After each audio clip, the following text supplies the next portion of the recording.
Yes, it's true. There are 3 forbidden phrases that if used in your advertising will guarantee that your advertising results will be terrible. And yes, I do guarantee that you are using them in your ads right now. But before I tell you what they are, I want you to get the phone book right now and open the phone book up to your ad. If you don't have an ad in the phone book, then get your brochure, your newspaper ad, your website, or any other advertisement or marketing piece that you use. Because I'm going to give you 3 evaluations in just a second so you can see if your ad passes or fails. Okay, so you should have your ad ready now. But before I give you the evaluations, let me ask you a simple but important question. Do you always feel forced into a price competitive situation in your industry? Do you feel like your customers only care about price? Are you always cutting your profits so that you can match the competitor's price? If so, pay close attention to what I'm about to show you, because I'm about to explain the biggest reason for that problem. So, here's the deal. The 3 forbidden phrases that you should never use in advertising are phrases or statements that include platitudes. Now, let me give you the definition of a platitude. A platitude is defined as words or phrases that are drearily commonplace and predictable, that lack power to evoke interest through overuse or repetition, that nevertheless are stated as though they were original or significant. These are words and phrases like highest quality, biggest selection, largest inventory, best service, been in business since 1776 BC, family owned, gets the job done right the first time, fast, residential and commercial, free estimates, locally owned and operated, #1 in satisfaction, we're better, why pay more, lowest prices, we care, conveniently located, professional, experienced, affordable, board certified, accredited, we're different, advanced techniques, call today, dependable, etc. Do you get the point yet? Now look, I'm not saying that you shouldn't actually be these kinds of things, but I'm saying that they're all platitudes. Every one of these statements and phrases are drearily commonplace and predictable.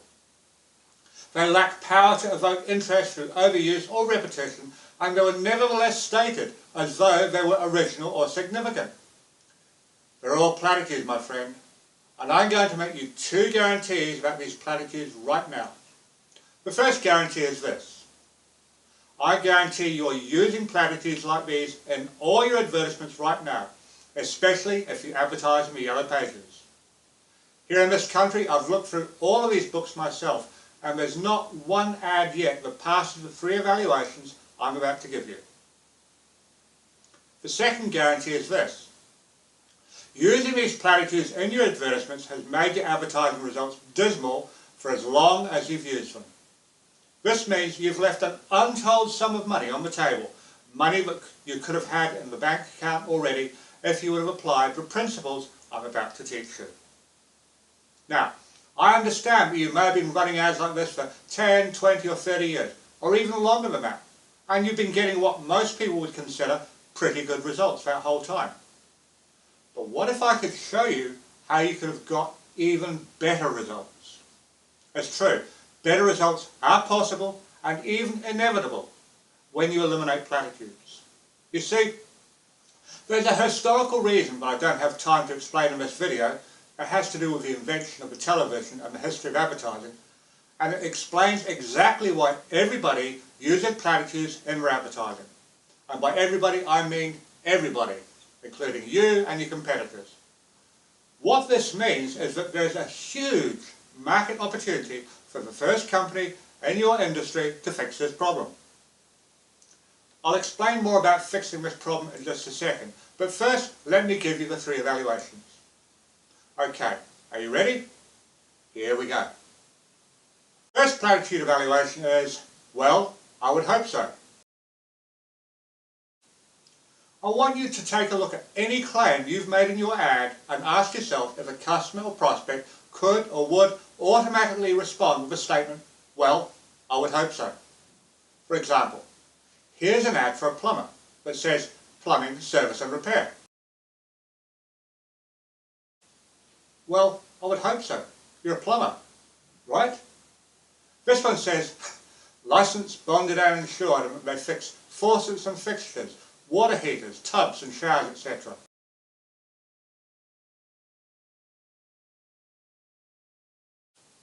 Well, I would hope so. You're a plumber. What else would you do? I mean, it's so painfully obvious it's ridiculous. Or how about this one that says, committed to honest, ethical service? Well, I would hope so. What else would you expect them to say? Hey, we're lousy, we'll show up late, make your house dirty, expose our backsides to your kids and wife, and make sure that the problem that we fixed will break again a few weeks after we fix it. Of course not. Everybody's going to say great things about themselves if they can get away with it. So what about your ad? How did you do? Do you have any of these painfully obvious statements that would cause someone to say, well, I would hope so? Be honest with yourself and check. Okay, on to the second evaluation. Platitude evaluation number 2 is, who else can say that? Now, pay close attention to this one, because the question is not who else can do what you do, but who else can say what you say. And the answer is usually anyone and everyone. Here's a painter who says that he's the best. Who else can say that? Now this guy might actually be the best in town and the best in the entire universe for all I know. But do you actually believe it just because he said it? Who else can say that? Can't the guy on the next page who says where integrity and quality meet also say that he's the best? Of course he can. Or the painter who says that every job is a work of art. Who else can say that?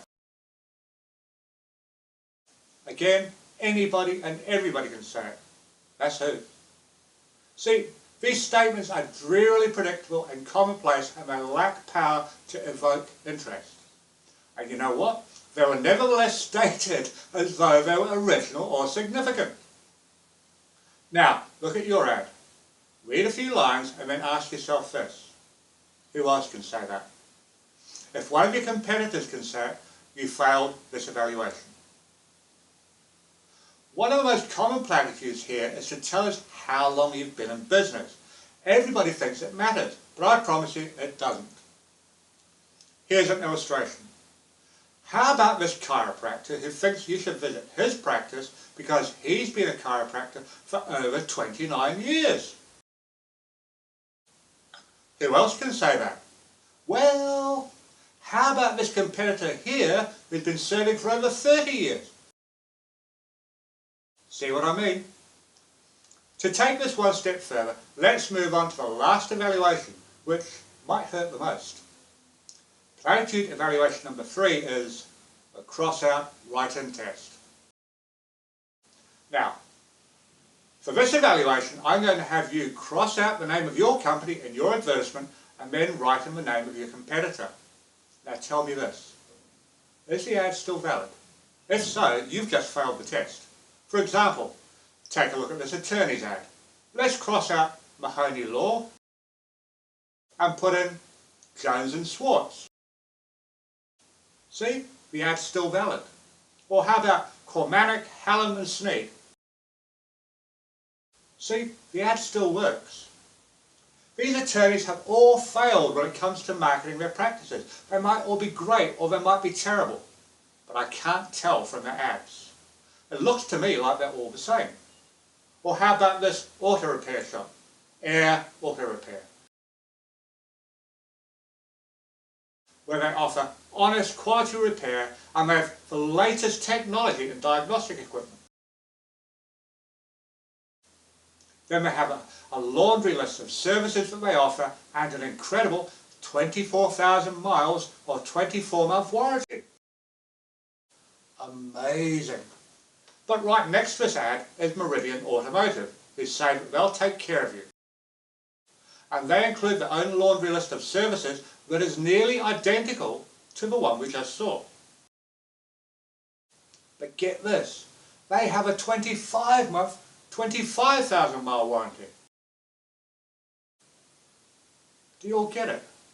These ads all fail. Even though the warranties differ by just 1 month and 1,000 miles, they're still basically the same.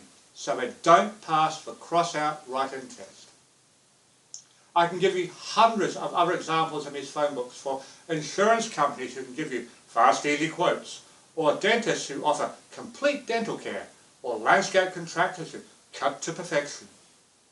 But the bottom line is that none of these ads pass the cross-out write-in test or the other platitude evaluations. What about you? Cross out your name in your ad and write in the name of your closest competitor. Go ahead and do it right now. Now tell me, is the ad still valid? I mean really, I don't care if you absolutely know that you have higher quality than your competitor, because your competitor can still say that they have higher quality than you, even if it's not true.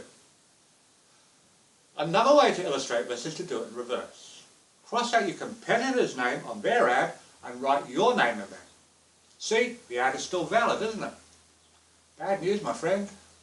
You failed the test.